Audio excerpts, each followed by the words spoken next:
Welcome to another Maz Play video. This is Maz Mojito, and today we're going to be picking up where we left off with No One Survived. Let's get to it.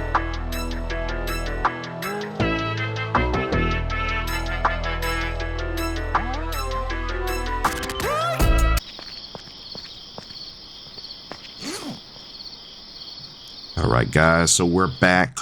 Where we last left off, we was doing a little bit of zombie hunting with our bow and stone arrows. So we're still going around checking out houses for loot. This is still my area of preference. We got a couple abandoned buildings here, which are usually not really good for food or water, but usually you can find electronics, you can find toolboxes in here, batteries, flashlights, a lot of non-food stuff. You can find some linen in here, a lot of first aid kits, and sometimes if you're lucky you'll find a handheld weapon or two.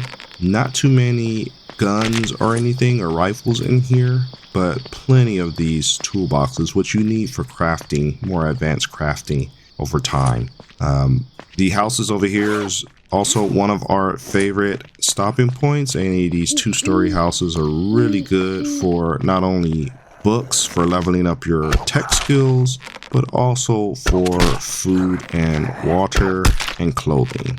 Now you will also occasionally run into these guys that run on the ground on all fours. They're really tough. Definitely want to give yourself some space with a bit of sprinting.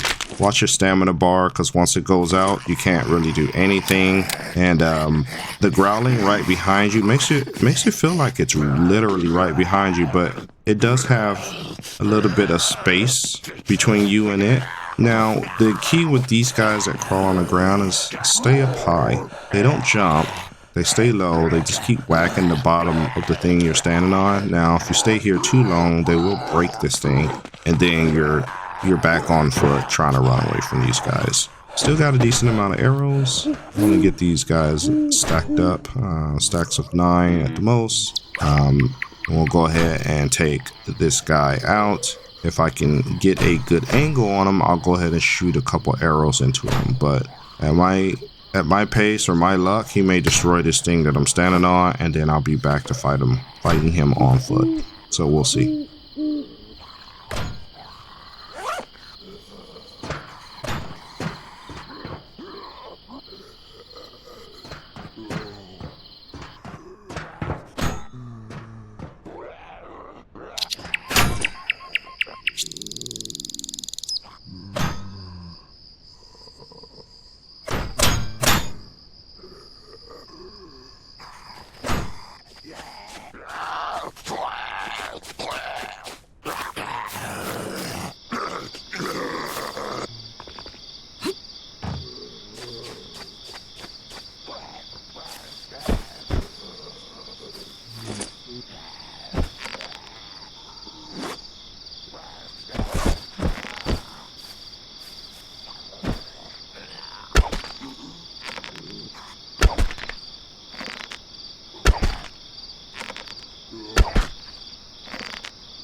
So as you can see, this guy ate a lot of arrows and still didn't go down. In fact, took me down in the process. So I went up to day 26. I killed 23 zombies before I had to respawn.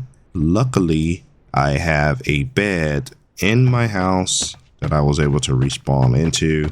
Early on in the game, when you don't have a bed, it is a pain to constantly have to run across the map to get back to your base in the area that you died at. A lot of times it takes so long to run back to your body that your body despawns and you lose all your gear. So hopefully our stuff is still out there since we just recently went down, and we'll go recover our stuff. We can go ahead and rename some of our storage boxes here to make it easier so we know what items go where, especially as we go through and we loot these abandoned buildings. As you can see, I got plenty of toolboxes as well as blueprints for learning new recipes. My ammo box is kind of low.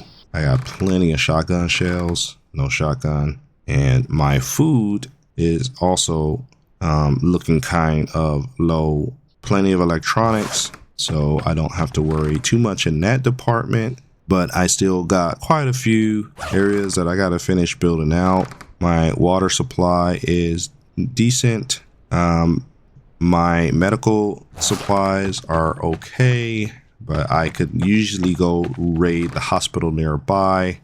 And then these crates are currently empty. I'll probably use those for holding clothing in the future. For now, I got quite a bit of empty space in my base. Still got to fill in some beams and walls, get some wood, and but at least I got the exterior and the roof done. So I was able to recover my loot. As you can see, a lot of the arrows that I shot into that creature disappeared.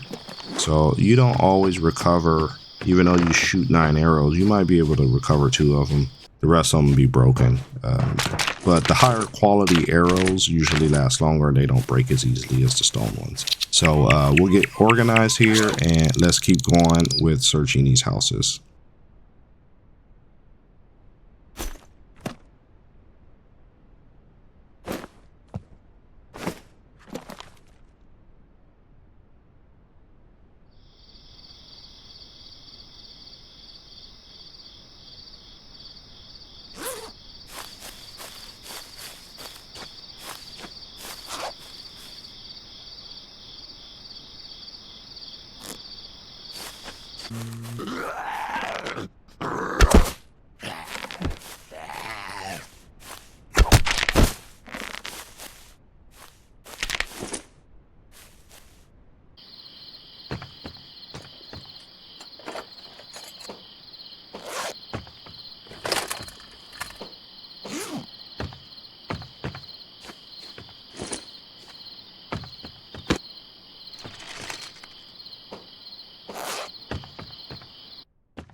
All right, here in the kitchen should be a good place where we can get food, water, and sometimes the mood books. The problem is when you're in these houses, the zombies have excellent hearing for some reason. They can hear you walking around, probably because you run around stomping like Bigfoot, but they usually will run from a good amount of distance away from the house if they hear you searching drawers and cabinets and walking around the house, and then you have to deal with them. And it's the worst part is when it's pitch black at night, you're thirsty, you're starving, your energy is low, your mood is low.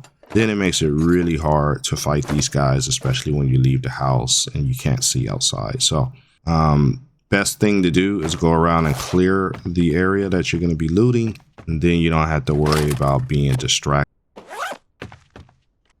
And just keep searching here. We got quite a bit of food and some water, but my bags are full. So we're going to have to go back to the base, drop off the stuff, and come back and finish looting. Takes a couple days, in-game days, for the loot to respawn, but once it does, it'll be more of the same. The kitchen areas will be food and water and books, sometimes cereal, sometimes some cigarettes for mood boost. And as long as you remember what houses had the best loot, you can kind of keep repeating this cycle as far as your loot run and know where to go for certain things.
All right, so moving on from the kitchen area to the living room. I don't really have a lot of space here, but you can see it nearby on the ground, scum style. We have some bandages that I can pick up. Usually these little storage crates here behind the sofa usually holds guns. As you can see, we got a shotgun there, but sometimes you can have an assault rifle in there. You can have a Tech 9 semi-automatic 9mm in there. We're going to make some space here by temporarily put some stuff. Now, the things that you put in this box do not despawn until it's time to refresh the loot. I got plenty of shotgun shells back at the base, so it'd be smart for me to pick up this shotgun rifle. I'm going to check the rest of these cabinets here. Usually in the entertainment stand area by the TV, you will find skill books, tech skill books. Now remember, you have to read those in order. Depending on your tech skill level, all the level 1 books have to be read before you can read the level 2 books, etc. In here we have a couple bullets. Now what you can do is, as long as you come back often, you can kind of use the storage areas in the house for your own loot, but you just have to remember to come back and clear that out, because eventually that stuff will get refreshed and you will lose everything that you stored in there. So we'll go through, we'll take a look here. The things that you left, you won't get that little searching animation. It'll open right up. That means that you've already searched that cabinet before, and even if you left some loot in there, it should pop right up.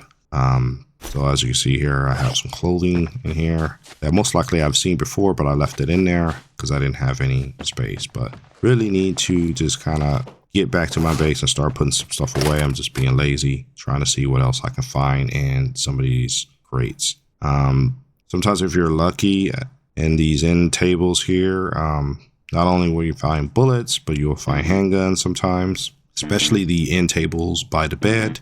And sometimes you will run into locked doors. That's why you always got to have some lock picks on you.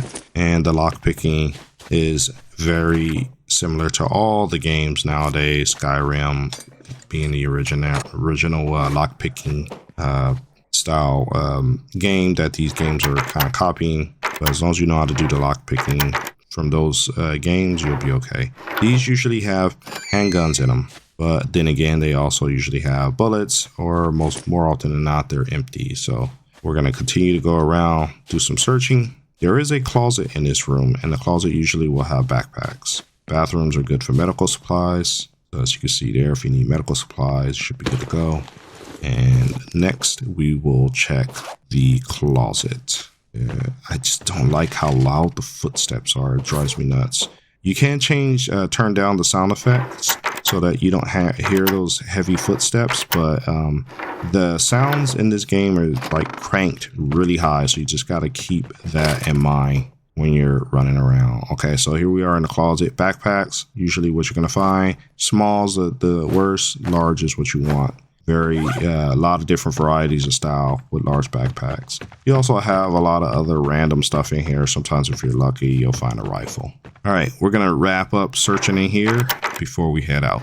We still got the attic, and that usually just has a bunch of random supplies up there, even guns and gun attachments.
All right, so offices are usually really good for blueprints, but at this point, we've been playing for quite a bit of time.